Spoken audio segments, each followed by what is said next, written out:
Hi guys, today I'm gonna show you on how to fix Brawl Stars no sound. First we go to our app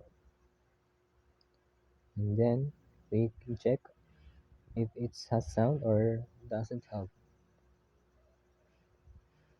So we can't hear anything. So first we check if the volume of our phone is on. So let's check. So it's off. We turn on the volume high. Still no sound. So next step that we're gonna do is click this three line icon in the upper right of your screen. So and then choose these settings. So in here we can see sound effects, music, haptic feedback, block friend requests, mute team invites.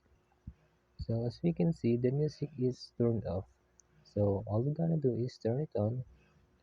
So yeah, we have the sound in Brawl Stars. That's it.